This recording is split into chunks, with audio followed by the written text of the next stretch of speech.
Oh, well, we are live. We ain't nobody on there yet. Hey, how y'all doing? Hey, get in here one time. Let me try. If you would, when you get on there, please help us share this out. All right, so go here. Where am I at? Boom. Check it out. Y'all ready to do something? We already doing something. This is the willingness. God woke us up this morning. Can I get an amen? Don't get scared now. Hallelujah. Thursday morning. Here we go.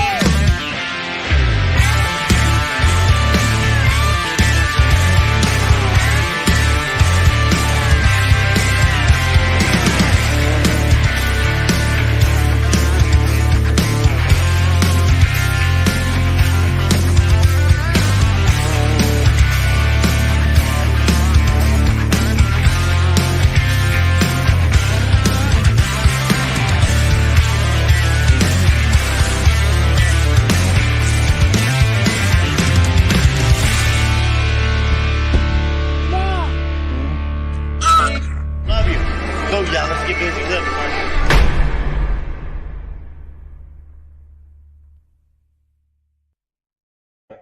What up, y'all? How y'all doing? How's everybody doing out there tonight? Let us know you're in here. Put those clean and sober days. Help us share this out. How you doing? Who we got here? I see Tim Kraft or Frost. Where's Tim Kraft at? Shut the front door. West Virginia's finest. Parkersburg, West Virginia. High on hope. The reach. No doubt about it. He's down there doing it, baby. I'm turning Jesus up over in West Virginia. Sister State, Lisa Lamb, how you doing? Lisa Lamb. Who is that? Sally Devine? Shut the front door. How you doing, Chris? Chris Musgrove in the house. Tell them who you are, young lady. Teri Carter. Teri Carter, you're a writer. I am a writer. Today I'm a talker. And you're a talker today. Teri did a piece on with me and the chief of police of Anderson County. Well, it would be Lawrenceburg. I'm sorry. Yeah. Y'all don't y'all judge me. But it was a wonderful article, a great article. And while we were talking, you were telling me how you had suffered from alcoholism. Yeah. Yeah. About with it. And you've been all over the world, haven't you? Yeah, but when we were talking, I was barely 6 months sober. Wow. And I remember saying to you, I said, so I'm doing this interview, I'm interviewing you. And then I'm starting to tell you, I said, well, by the way, just so you know, I'm about 6 months sober. And I said, praise God. That's right. Amen, sister. And then you said, of what? And I said, I'm basically a wine drinker and just alcohol. And you, it's only alcohol. It's only wine. And you know what you said that I've never forgot? What's that? You said, oh, alcohol, the acceptable addiction. Right? And no, because it is socially acceptable. And I wasn't trying to be No, But, and it is because it's socially acceptable. You can get it anywhere. It's not like me having to go buy crack and sneak and do it. You know what I mean? No, and the way that the way you described it was so interesting to me because you said, if you show up at somebody's house, they don't say, hey, have some crack. It'll be fine. It's no big deal. But if you quit drinking, people are like, oh, have a glass of wine. You'll be fine. It's not a big deal. It's crazy. It's just looked at completely different. Yeah. Completely different. And how much time you got today? 9 months. Shut the front door. That's all I know. Just 9 little months. Hey, I know. That is huge. I'm still brand spanking new. That is so huge. We all are. Well, we got today and the now. That's true. That's the only thing we got control over. If we stay in the past, or if we look at the future, where we at? I agree. I'm with you. Amen. Who we got in here real quick? Hey, it's Cannon in the house. How you doing, Shelly? Glad you're here. We're always praying for you. Shelly's going through some things. With the kids, she's over in Canada. But she's on here every week, and it just brings me joy to see you on here, Shelly. I'll put the link up later in the interview, and you can come on and chat with us if you'd like. Sure. All right. Who else we got? Who's this? You see that low? I can't. I got the last name.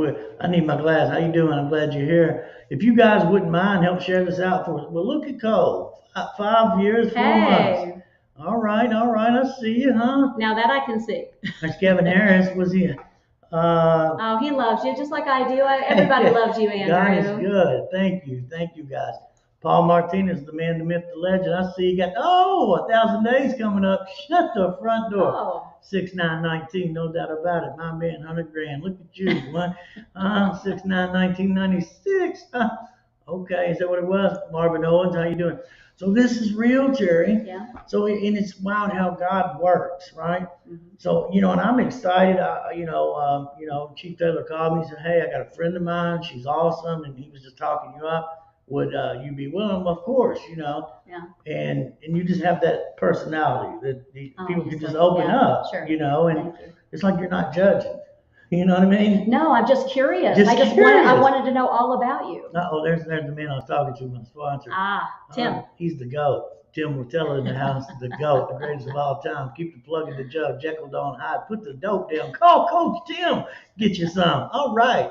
Yes, but no, and it's so real. Like, who we got here? Crystal, Athens, Tennessee. All right. Yeah, let us know where y'all from. I like that, Crystal. Tennessee in the house. We got Lake Cumberland up in here. All right. Good deal. Talk to me. So we're sitting there during that. And what made you get honest with me?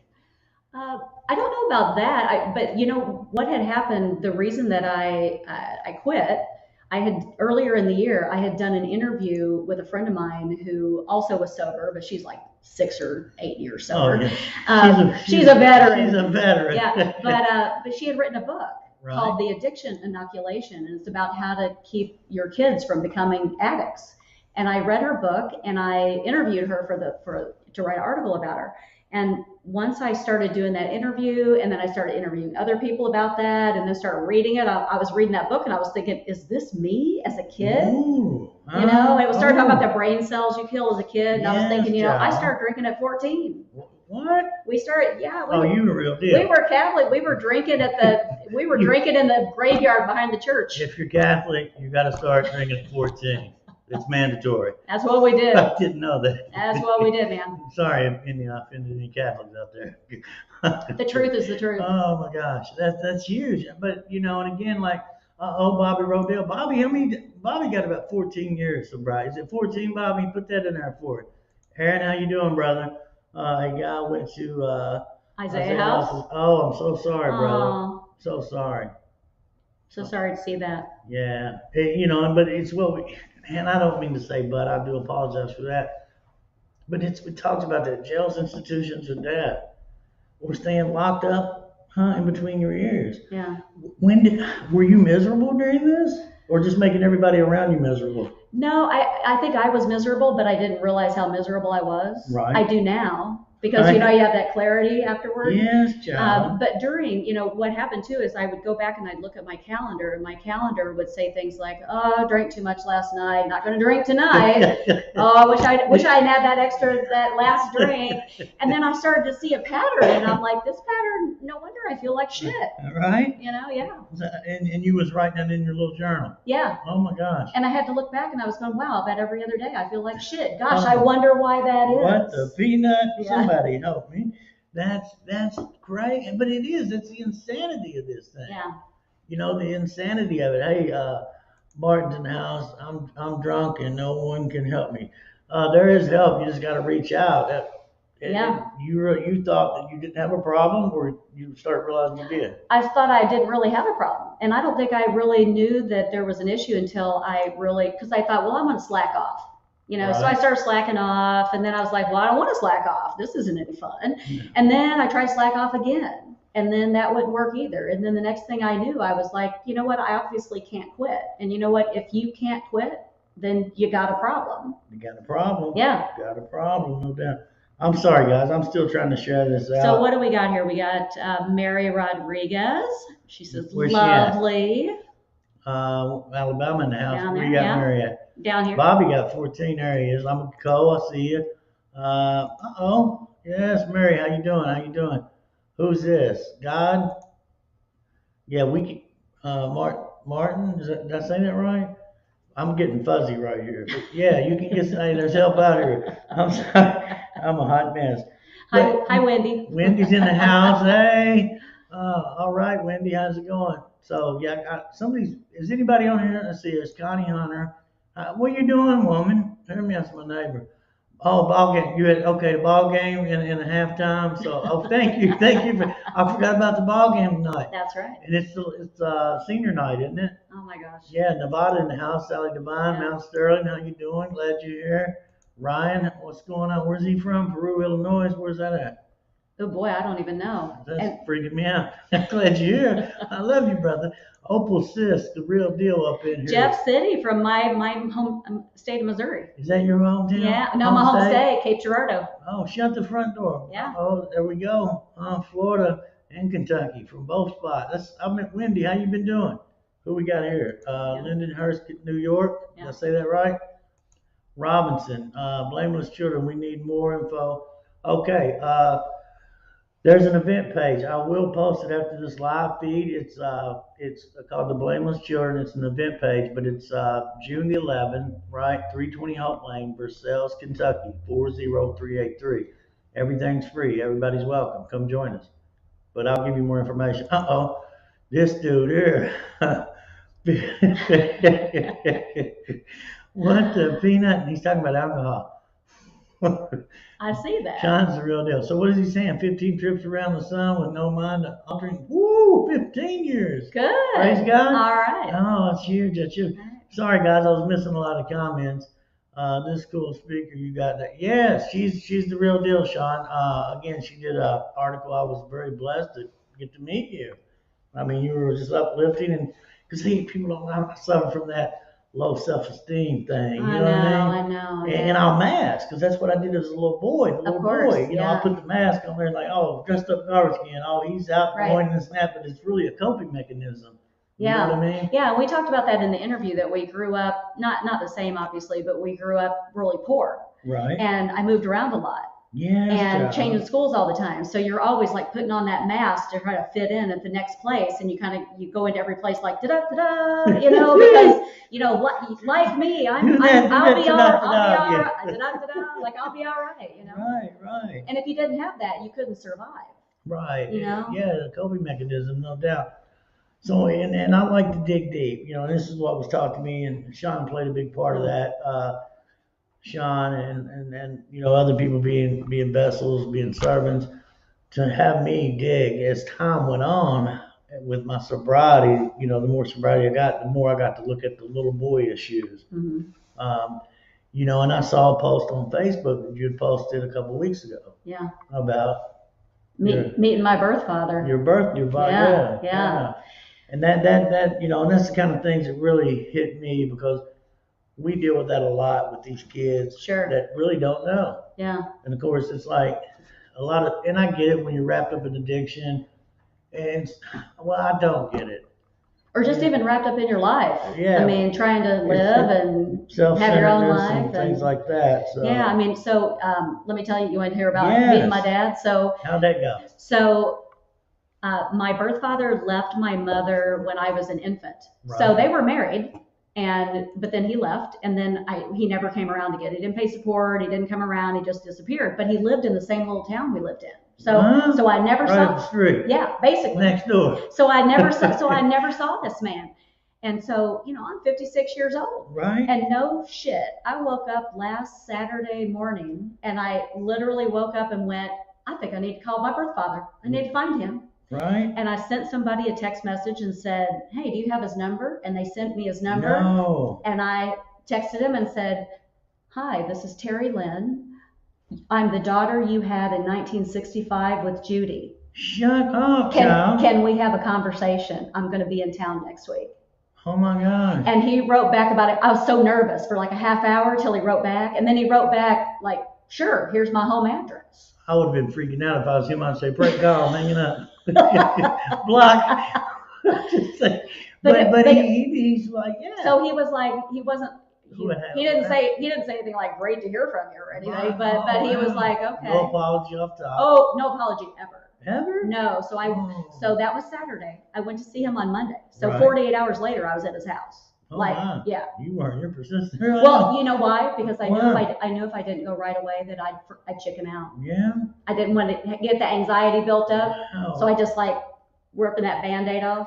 Yes, child. So I showed up at his house, and he welcomed me in, and we went and sat down at the dining room table, and I started asking him questions. How'd you meet my mom? Where'd you meet my mom? Yeah. Wow. Yeah. So how did it go? Was he? It was just freaking weird, man.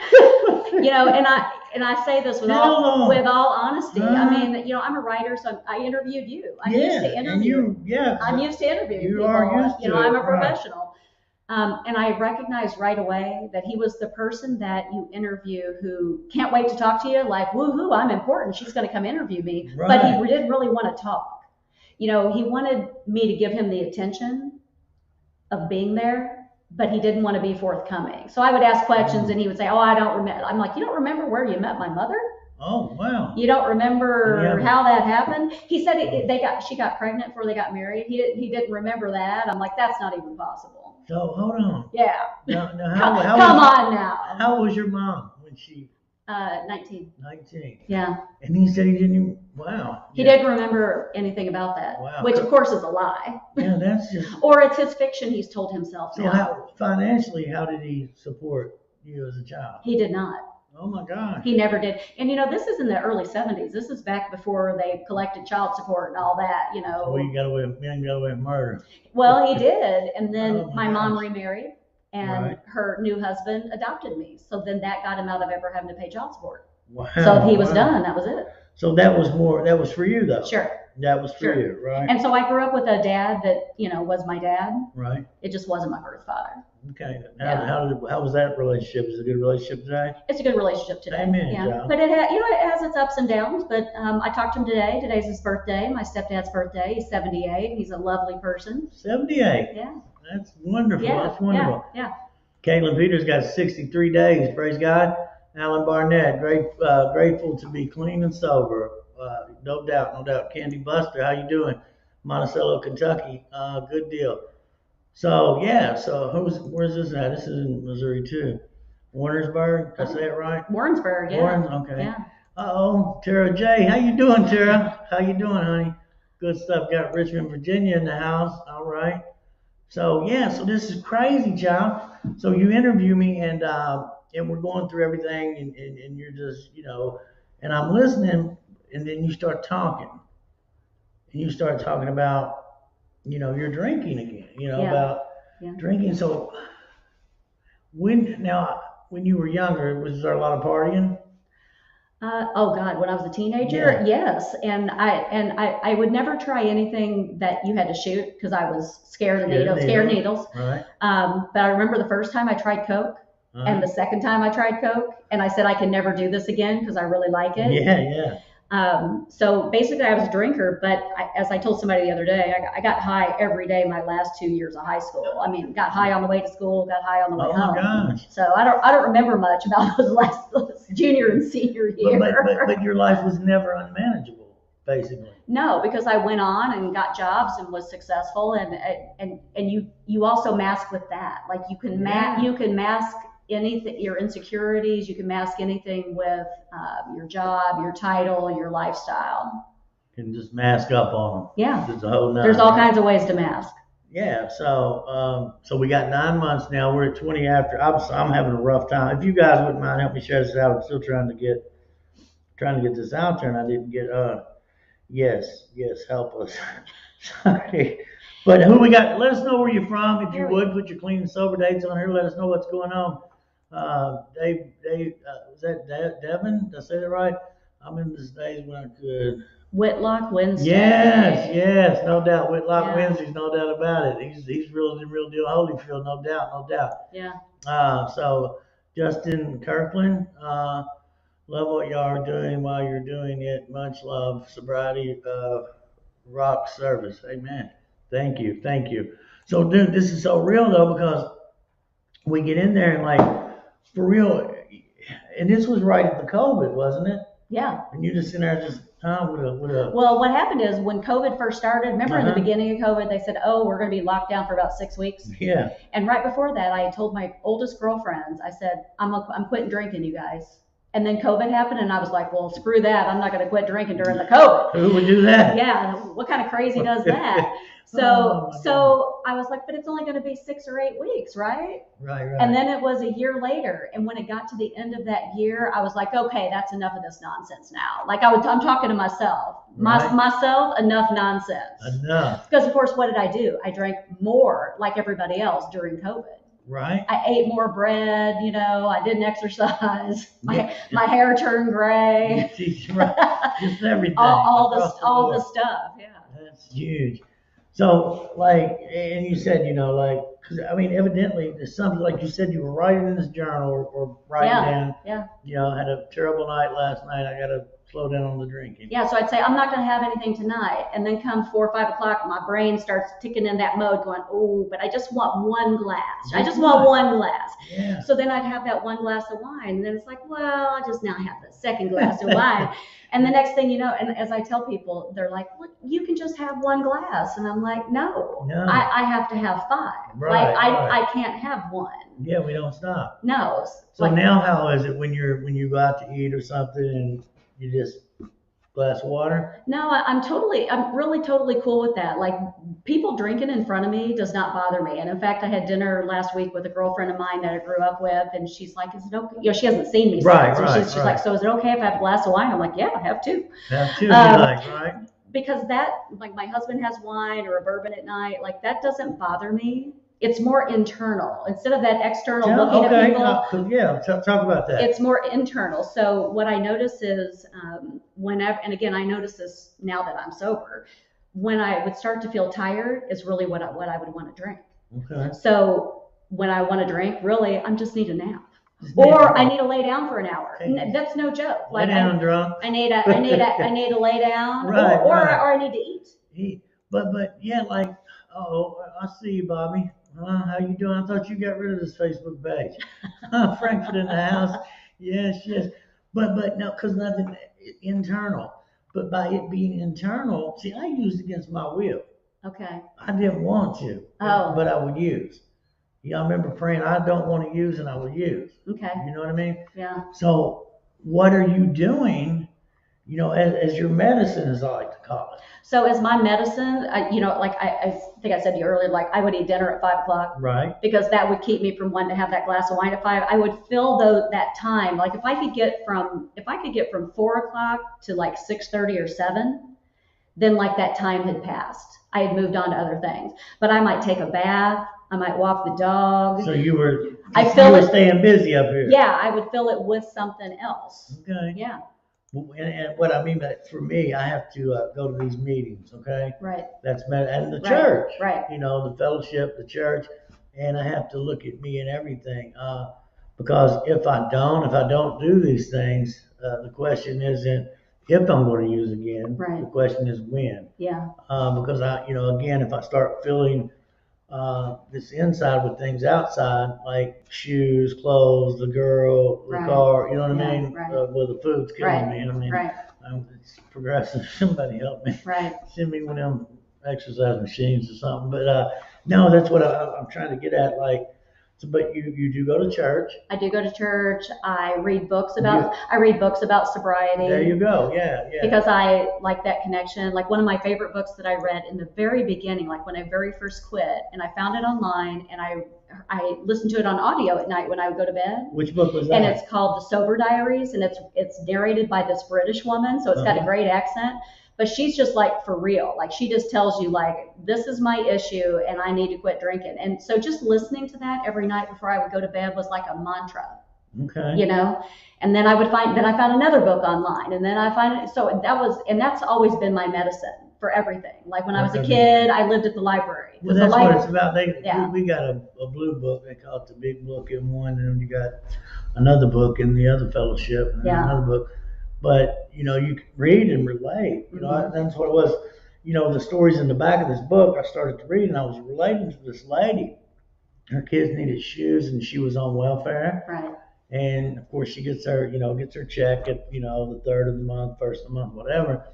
And had every intention of going to get these kids these shoes. Sure. But, of course, she stopped and had a drink. Yeah. Right? Yeah. And she woke up, stowed a fur coat. Right? Yeah. No money, right? And happened to kill somebody during all this and didn't remember any of it. Wow. Wow. Yeah, this is Wow. one of the stories in the book. Yeah. But yeah, I mean, it's crazy. It's crazy. Well, I say now, like one of my favorite things is that in the morning, I never have to hear my husband ask the question or say this thing to me in the morning. Uh, you were really funny last night. Because that's like the worst sentence, because what that means is I don't know what I did last night. And so just a great thing about being sober is I never wake up with that panic of what did I do last night? Or did I pass out? Did I say something stupid? Did I email somebody I shouldn't? Did I post something on Facebook or Twitter? Yeah, I mean, that's no joke. That's heavy, isn't it? But to just wake up with that kind of feeling of like, oh, I just get to wake up and I wasn't funny last night is great. So you knew you didn't mess up. I didn't have a drink last night. So you feel so much better because when we talk, you were like, your honesty is so huge because again, you're 55 years old and was struggling with alcohol. Yeah. Like, you had a box, you'd go get a box of wine. Well, my husband says I drink. Put a straw in it. Yeah. And just cruise. Hey, come on. No, but yeah, what'd your husband say? He said he's saving about $1,000 a month. I think he's exaggerating. That's a lot of wine. But hey. Right? Yeah, I mean, I'm sure. Play about it, pray about it, turn to so hey Rex, how you doing? Love you. No, go with it. But what I was going to tell you is that I think a lot of times people think that, oh, well, I just have a bottle of wine every night. I don't have a problem. Right. Like, I'm fine. Right. But then define problem. You know? Oh, teach, child. So define what the problem is. So like tonight when I came to drive over here, because I had to leave my house at 7 o'clock, right, to come over. Wow. Well, guess what? A year ago, I couldn't have gotten in my car and driven here at 7 o'clock because I'd already had 3 glasses of wine. You know what I mean? Send me an Uber. But so that changes your living habits. Right. You know, and people think, oh, well, if I quit drinking, I'm going to be less free. You know, I'm free when I drink, and it's actually the opposite. I'm much more free now. I'm free to leave my house and drive when I feel like it because I haven't had a drink, right? No, definitely. And I don't have to think about any of that. Well, and that's what, and I say little things like, always asking questions like, let me get it right. Like, they got all these big things going on there. I was at these meetings for my work, and they're all freaking out about certain things. And that guy asked me, he said, well, why aren't you, all, in your head about this? I said, I'm just happy I didn't smoke crack today.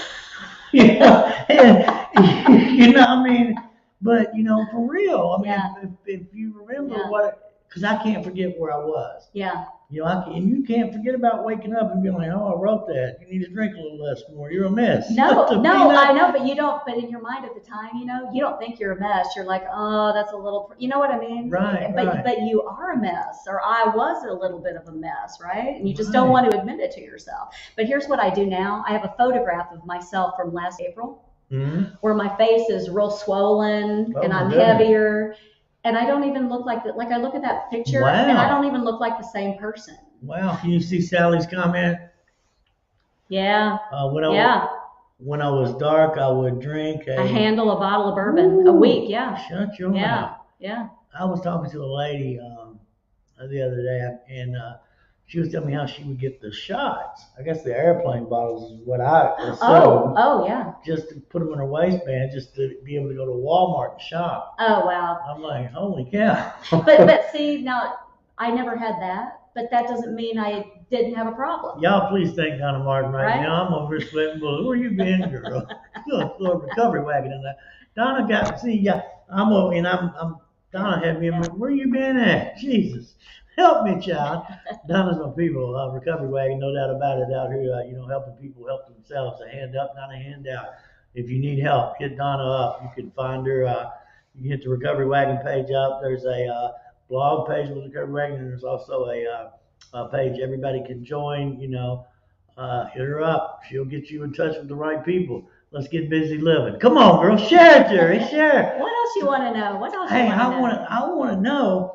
So I want to go back into Blameless Children is what it's about because we have so many kids without their fathers. Yeah, let's talk about mothers. That. They're not exempt. You hear me? So, but I was lucky I had a mom that didn't drink. That was like my saving grace. Yeah. So how that relationship? She got remarried. Your stepdad's awesome. He just turned 78. Yeah.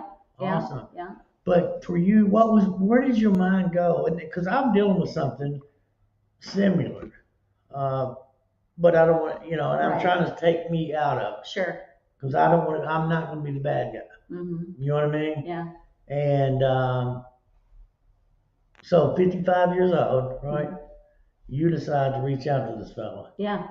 So you got the number and you call him and he's just like, oh, yeah. Well, I sent the text thread to my kids, my grown kids, and I said, so I'm going to go meet my birth father. Here's our text thread, and my daughter says, you sound like a cheerleader, and he sounds like he's making a dental appointment. Right. And you know what? The whole meeting ended up like that. Like, No. yeah, like he just was not. He sat behind, like we were sitting at the dining room table, and he sat behind his laptop, like he was at a desk, and I was on the other side of the desk, sitting away from him. And he just, I would ask him a question and he would kind of answer it or not, but he never asked, like at one point, he said, oh, the one question he asked me in an hour and a half. In an hour and a half, he asked me one question. In an hour and a half, you got one question. He does not know me. He does not know me on Facebook. He did not Google me. He doesn't. Does he know what you did for a No, living? he doesn't know what I do for a living, had never looked me up at all. Oh, goodness. And so he said, well, why do you live in Kentucky? And I said, because my son went to college there Right. at UK. Wow. So we moved there. And then he just went on and started talking about something else. He never said, what's your son's name? No. How many kids do you have? Aww. What do you do for a living? Nothing. He just moved on. So how did that make you feel? Well, it's devastating. And that's, so if I'm talking to any kids out there, I mean, it's that devastating feeling, but also know that I have to realize that doesn't have to do with me. Right. That's about him and his issues. And that I've had to go make my own life. Yeah. And again, though, and then I'm glad you were sharing this because this is what the Blameless Children is about. And that's a huge thing. Hey, Sean Welch, I see you, baby. Huh? Yes, sir. Paul. Oh, precious Paul Prickett, ladies and gentlemen. The precious one. I see you, Paul. There's that link if y'all want to jump in. But no, this is what the Blameless Children is about, man. Like, because they do, and you know my story. Right, yeah. Son was 5. Why don't my daddy love me? Yeah. And I can only imagine, losing my daughter. I wasn't in Christmas pictures. I wasn't started to, actually be there, 2 years in my sobriety, and then, lose her to an overdose. Sure. But where I'm going is like, I see this today, and there's a couple kids come to mind, little girls. Yeah. One's 9 and one's 11. And the 9-year-old just loves her daddy. She don't, Sure. but he's never there. Yeah. Yeah. The 11-year-old, same thing. Well, it was 3 years ago. Now it's like, whatever. Yeah. But there's still that trauma. Yeah, I mean, I still have that trauma deep down, and now at 50, I'm 56 now, so at 56. So I'm sitting there with my birth father. I don't have any pictures of me with him. So the one thing I'm gonna get before I leave is I'm gonna get a picture with my birth father, right? But we're sitting there talking, and I'm thinking, and at one point he was talking about another baby that he'd had with someone, and he said, oh, well, I always remember her birthday because it's 2 weeks before mine. And I said, oh, when's your birthday? Because I don't know. Oh, wow. And so he told me what his birthday was, and then I paused and I said, when's my birthday? Oh. And he laughed and said he didn't know. And that was like a dagger, man. I mean, that was like, and then the only other question I wanted to ask him was, did you love my mother? But then after I asked him that if he knew my birthday and he said no, like that was the biggest dagger I could take. And then I didn't ask the next question. So yeah, that would have been tough. I mean, wow. Like, how do you not remember when your kid was born? But wow, Yeah. that is tough. That's a tough one. And to go out your way, and especially, but I see this. The people say, "Oh, I don't have a favorite kid," but I see things like this. Right. I think I do. Right. I don't know. Yeah, yeah. I see them do more for one than they would. Everybody's got a favorite, whatever. That's a different thing. But to tell you, he remembers his other child's birthday, but not yours. Yeah. Oh, because it's 2 weeks before. Shut up. Because it was about. That's when I realized. So this is when my professional interview mind comes into play. What I do for work. What I do for work. In my mind, I went, oh, he remembers that birthday because it relates to him. It's about him. Oh. And that's when, even though it hurt to hear that he didn't remember my birthday, I was like, oh, this, again, it doesn't have anything to do with me. Right. It's about him. But you hit it on the head. Yeah. You remember it because it was back to him. Right. You know, self-obsession. Yes. Ooh. I did ask him if he was ever addicted to anything, and he said no, he never drank much, and his dad was an alcoholic, so that was interesting to me because, again, I don't know my family history at all on that side. And that he smoked, and one day he just threw those pack of cigarettes out the window and was done, which I think is bullshit. I don't think that really happened, but, you know, I believe about half of what he told me, I think. So who went with you when this happened? Nobody. I went all by myself. Shut up. I went all by myself. Wow. Yeah. And a friend of mine who's a prosecutor texted me that morning, and she said, you're going to a strange man's house that you don't know, right? That you've never met. You don't know his stability. You don't know what he does, who he is. We don't know what he suffers from. Yeah. And she said, so send me his phone number and his address, and you call me the minute you leave. Right, have you in the basement, lotion on the skin, want the peanuts going on there. And you don't want to think crazy shit like that. Right, but it's for real. I'm like, I am going to a man's house that I don't know. Yes, I don't know him. Insane, man. Yeah. Well, but what kind of closure did you get from this to realize? Because I mean, you hit it, and you're very smart. You're a professional, and how you pointed out, you realize the self-centeredness, all about me, the self-obsession, all about me. Yeah. You know? Yeah. So did you feel sorry for him when you realized that? I felt bad for him, and I didn't say the words, but in my mind, I said, I forgive you. Okay. I didn't say it out loud because I think I was just stunned. You know, like it was hard to even ask questions. And so I just remember thinking, you know, I forgive you. He was giving me a list at the end. He spent the last half hour giving me a list of all of his medical ailments, of which he had none. Do you want to go find me? Yeah, so he was telling me all about it. And part of me is listening because this is my medical history, right? Oh, definitely. So I'm listening, but at some point I'm thinking, I think this is all nonsense. Yeah. And I was starting to get bored. Oh. And that was fascinating to me personally because I'm thinking, I'm sitting here with my birth father who I've never met. We're only never 55. You were 56 at the time? Yeah. 56, you had never laid eyes on this dude. No, and 1 hour in, I'm bored. And the reason I'm bored is because I realize he doesn't want to talk to me. Wow. He just wants to talk. He just wants to. And that's not the same thing. Didn't ask you your favorite color and didn't ask about the kids. What's your name? No. You know, it's just insane. Which is that, you know, is okay because now the mystery is solved. I know who he is, so I never have to wonder about that again. Is he remarried? He's remarried. Yeah, okay. He's got a wife and Oh my. Yeah. That's heavy. I mean. Yeah. Man, and I'm glad we're talking about this because situation again. You know, I don't know. You know, like little girls want their daddy. Yeah. Yeah, they do. Little boys want their daddy. Yeah. So I don't know where we go with this. You know, again, we see it every year through Blameless Children. I got kids that'll share about, you know, them being robbed of their childhood basically because they're worrying if their father's eating, if he's alive, if he's safe. Right. You know what I mean? Right. Like, so my dad's name is Leroy. Not Leroy. Leroy. And when I was growing up, there was that song, Bad, Bad Leroy Brown. And every time it would come on the radio, I'd be like, that's my dad. He's bad. He's bad. Man. Because that's how kids' minds think, you know. And you thought that was cool? And I thought he was probably kind of cool because he was Bad, Bad Leroy Brown. But of course, but that's just the story I told myself to just kind of have a story at all. Right. Yeah. It's great. I've seen so many, you know, with even their fathers, you know, are in penitentiary all their life. Sure. You know? Real quick, we had Ashley from Texas. Ashley shared last year. Let me tell you what Ashley did. Ashley, you know, I'm not going to quit talking about this. Now, this was when she was in active addiction, right? She stole an ambulance. Yeah. Ashley! Girl, she's the real deal. Hear me? She was just trying to go home, though. Of course she was. Just trying to go home. I love her. She needed a ride. She flew in last year, her and her two girls and her mom and stepfather. Okay. Flew all the way from Texas, and she spoke to Blameless Children. We're hoping to have her back again this year. We'll know more soon because it was just amazing. Wonderful, wonderful testimony. She's a mother today, and she's protecting her too. Sure.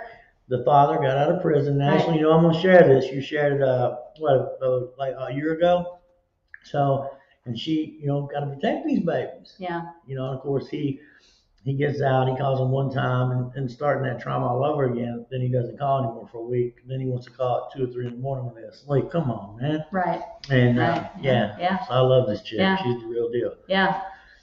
Gotta protect those Who can babies. relate? Thomas can relate. Great song.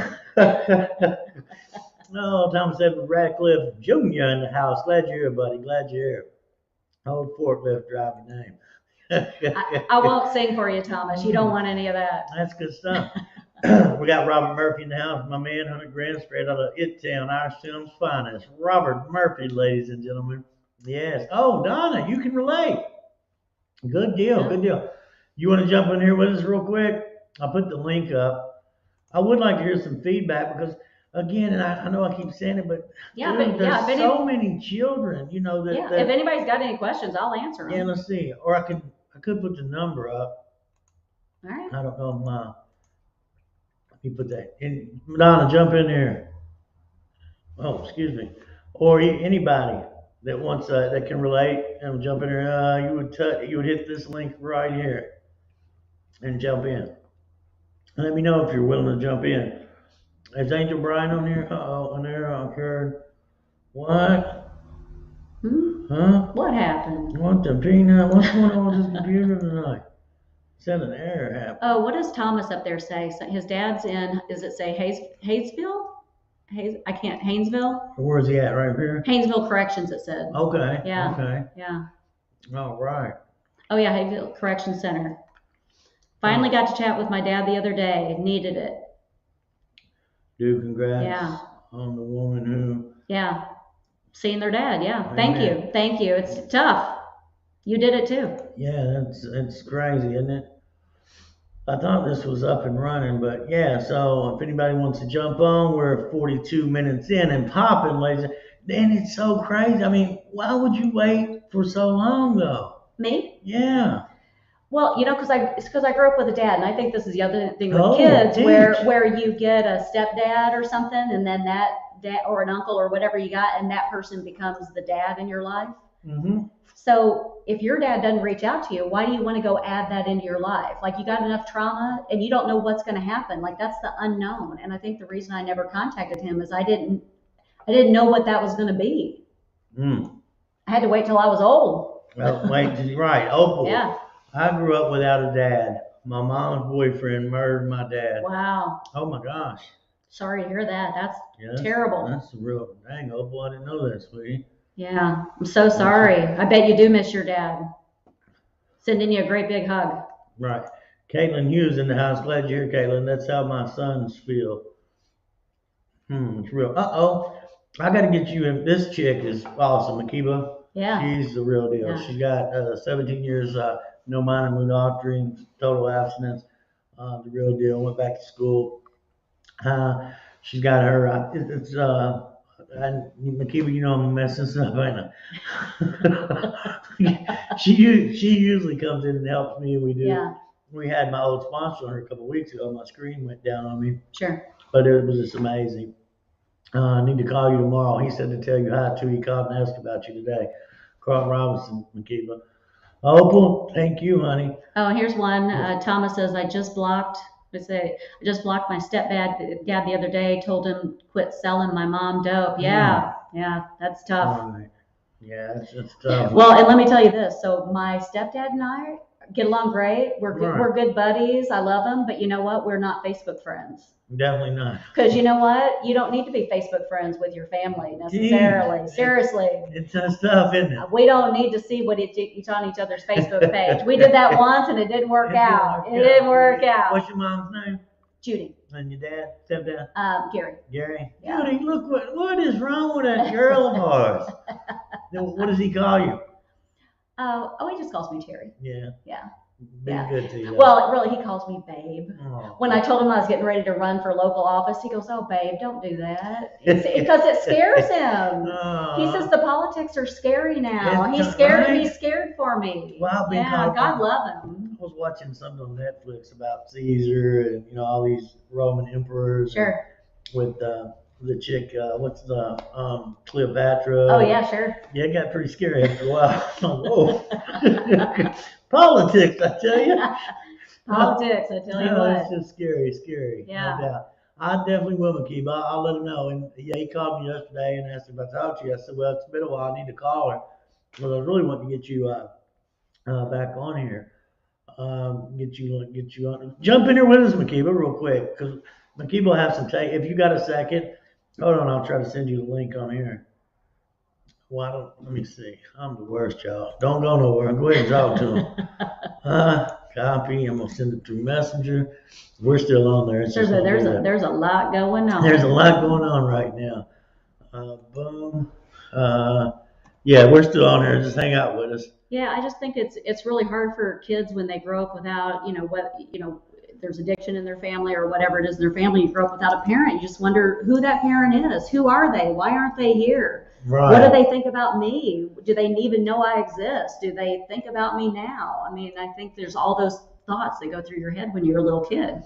Well, no, and you do. I mean, you really do, because I mean, again, I got experience with it. Yeah, My dad, he died a month and a half before I was born, so like. sure. There's Ashley. Shut the straight out of Hey. Texas, ladies and gentlemen. Hey, Ashley. Let's see. Let me see if I can. Go move in. There we go. There you go. How you doing, Ashley? I'm doing good. How are y'all doing? Oh no, we can't hear. What happened? I don't know. We was having problems earlier. Yeah. Oh no. What happened with this thing? Hold on. Can you guys hear in the comments? Uh-oh. Nope. They said no? Hold on. No. Go ahead and let's see. Can y'all hear Ashley? Say something, Ashley. Talk. Hi. Hi. Oh no. I don't know what happened here. Yeah, we can't hear anything. I'm not sure what's going on tonight. Well, this is terrible. We'll have to get this. I don't know. We're sorry, Ashley. Somebody help me. We are technically challenged. It's been terrible tonight. And that's a kind way to put it. It is. It is Yeah. a kind way. Brian Privet in the house. They can hear you, Ashley. Go ahead. Talk away, girl. Share with them. Hear me? I know T-Bass. What the peanut? Where you at over there? Because T-Bass is over in Lawrenceburg. Oh, you are? You need to vote for Teri. That's right. Hear me? Because if you didn't know, now you know. T-Bass, you love T. There's Judge Privet in the house. All right. Hi, Judge Privet. He's over in Bourbon County. Yeah. Go ahead, talk, girl. Go ahead. Just I wanted to update everybody real quick. I don't know. Can y'all hear?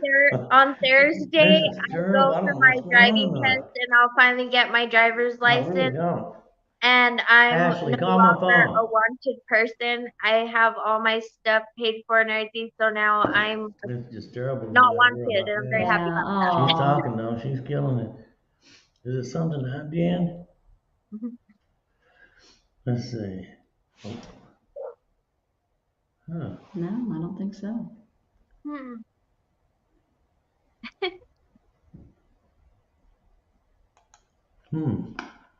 Maybe somebody could call and tell us how the internet works. You got my number, Ashley? Call me. Call me. Oh yeah, Ashley, call him on the phone. We'll see Okay. if that works. What Okay. Donna say? I'm gonna call her and see if it works. Call me real quick, Ashley, and we'll take you out of here. Okay. I can hear it. I don't know if you let me know if you can hear this phone call making.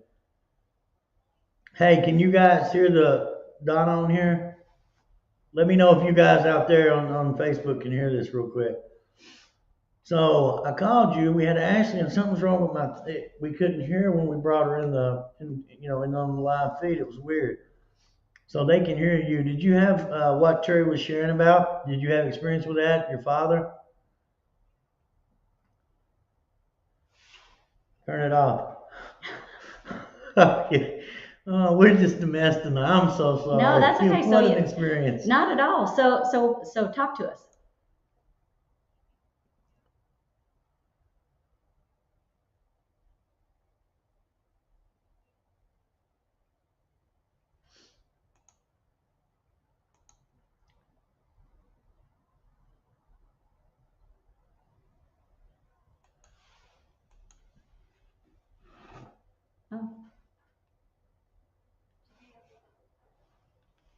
I'm trying to make sure they can hear you. So y'all, Can you put her on speaker? oh, hold on, don't hang up. Samaritan Hospital, what is that? Uh-oh. Oh, well, if I put it on speaker, I know they won't hear it. What Oh. did Prove It say? Okay, they can't hear you. I'm sorry, Donna. Oh. We were feeling it. Lost. Oh God, it's loud. I don't know what's going on here. Please, we gotta get this checked out. So you'll have to help me again tomorrow. All right, we're at 51 minutes in. Let's try it again. Thank you, Donna. I'm sorry. We can only hear Terry. Oh. Oh. So what else you want to know? Just give it to him. Give it to him. Let's see. What else can we talk about? Well, I'm just surprised you waited so long to. In that process, can y'all hear me? Anyway, during that process, you're 56, you Yeah. decided to go see this fella, Yeah. right? Did you think about him over the years? You know what? I thought about him periodically because I had a dad figure in my life. I Right. didn't think about him as much. But I always wondered why he never came around. Because again, we were in the same town. Right. It was kind of crazy to me. I'm like, how do you live in the same town with your kid? But you know what? I met him one time. He showed up at my mother's funeral. Oh my. My mother died 20 years ago when I was 36. Oh wow. And at her funeral, I was standing at the casket. And you know how you're greeting people, they're coming up to give their condolences and all that. And my Aunt Mary comes up and she says, hey, look at that guy pacing in the back by the folding chairs. You know who that is? And I said, no. And she said, that's your dad. And I said, holy hell. And so he walked up and my aunt introduced him to me. And, Wow. and he said, and I remember standing in front of the casket, of my dead mother and thinking I was blocking him. Like I didn't want him to get near her. Like I had that strange feeling like she was dead, but it was just the weirdest thing. And he said, he said, well, I'm real sorry about your mom. And he handed me a business card with a phone number on the back. And he said, call us next time you're in town.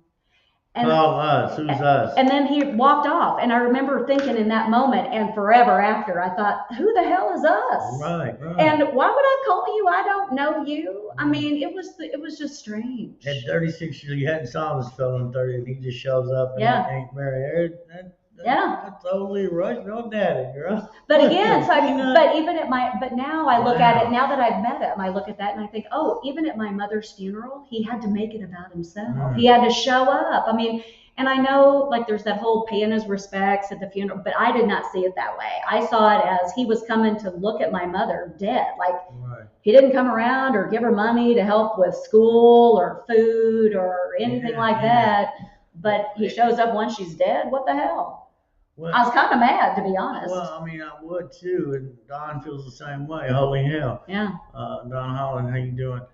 But hey, I ain't telling y'all nothing you don't already know. Right. Well, and, again, because I was that dad, and like all this fear, because I didn't buy Pampers, I didn't buy formula, I didn't. Oh, so we're sitting here. I'm the kid, and you were the kid and the dad, and the dad, yeah. So I remember all this. Yeah. Like wow, but the forgiveness of self and walking through that fear, because it's full of fear. Yeah. All the harm I've done and don't know how to be a parent. Right. You know? Right. But, and just walking through that fear and be like, hey, I can't go back to the past. Well, and I have to say, like from a judgment perspective, as I'm sitting here and I'm saying, well, he didn't ask any questions, he doesn't know anything about me and all that. I also have to realize that I showed up out of nowhere. I mean, it probably freaked him out that I showed up at his house, and maybe he was scared. Maybe he didn't know what to say. Maybe he wasn't prepared for that conversation. Any number of things.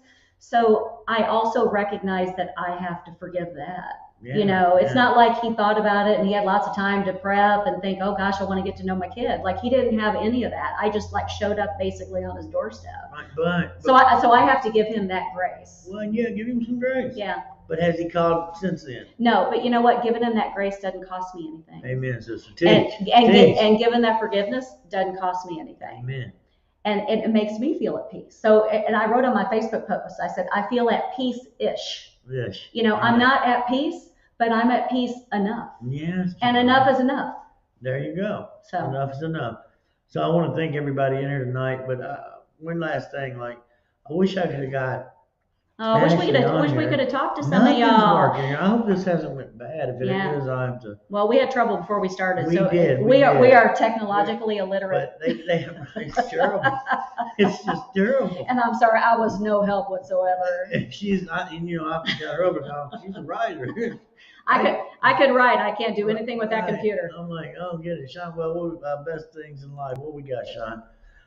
Yes. Grace and forgiveness. That's right. Teach. And they are free. Indeed. You can give them for free. Indeed. But and I'm not trying to give the fellow an out, but I'm Hey, talking about me. I'm not giving them an out either, Right. and I'm not giving you an out. It's not saying forgetting and forgiving are not the same thing. I don't forget. I'm not going to forget, but I can forgive. Forgive. Yeah, and that's all right. Well, but that's what I had to do for me, for that harm, that pain that I caused. Girl, I took 2 of them kids, and led them to the penitentiary. I know. I had to look at that. I played a huge part in that. But you know what? Now you got to forgive yourself too. That was the hard part. Yeah. But then my actions had to show. All this here that's all it was. Yeah. You know what I mean? My actions have to show. That's right. So that's you. So here's Ashley. She tried to call us.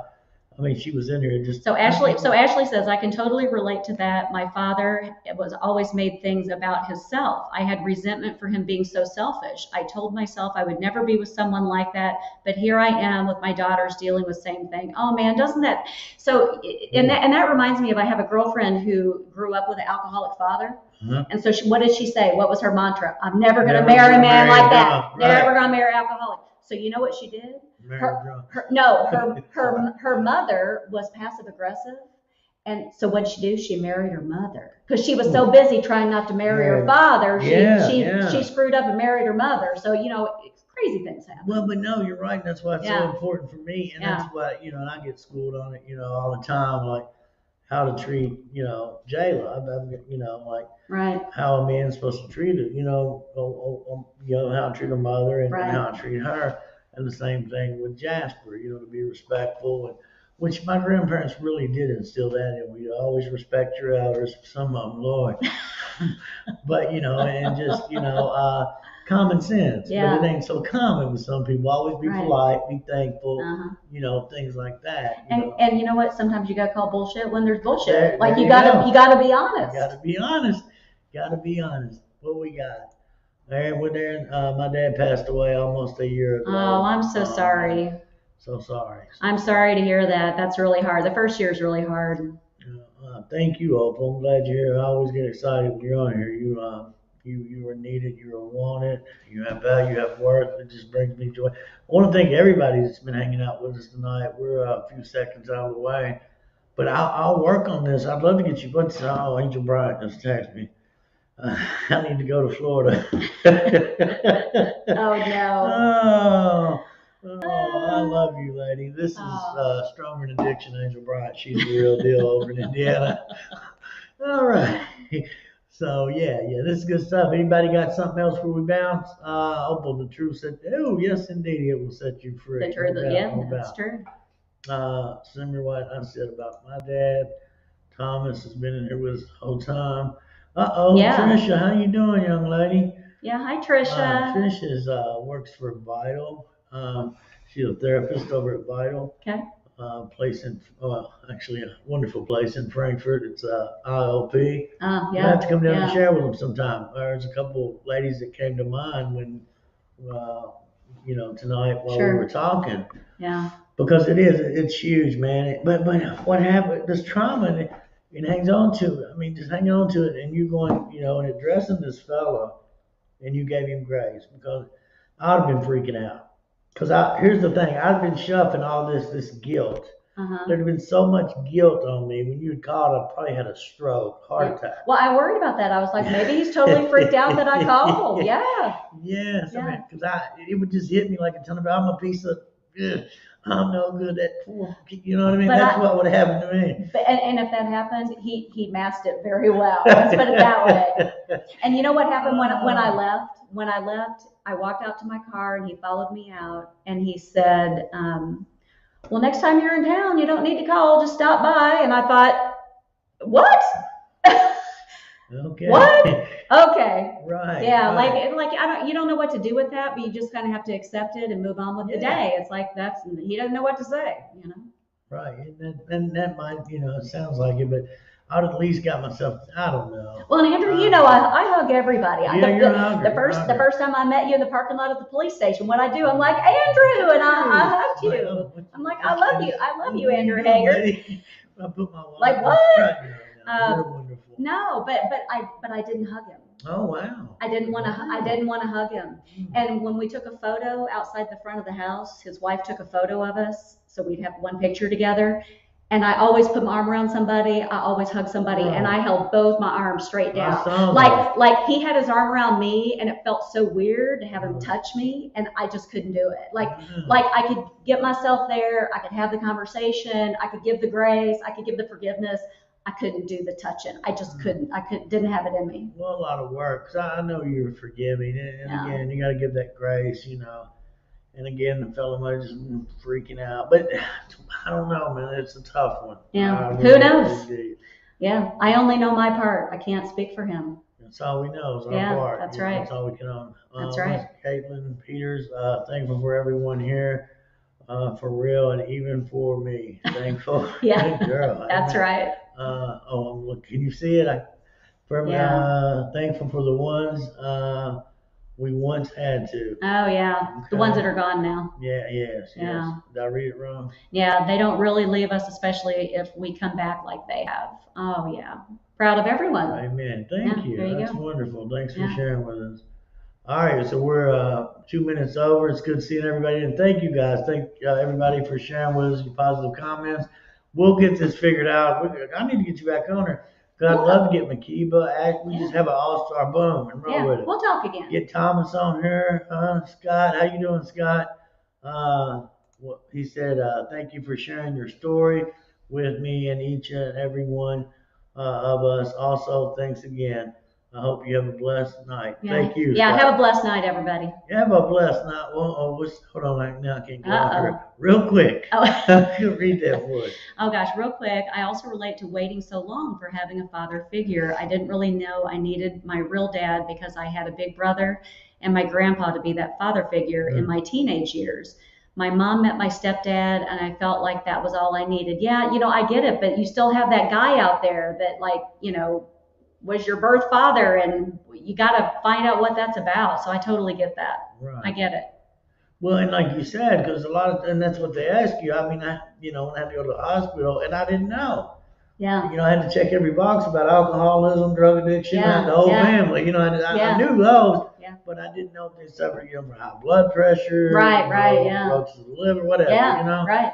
And I didn't. So I tried to call my dad's brother to find out, because I had no idea, right?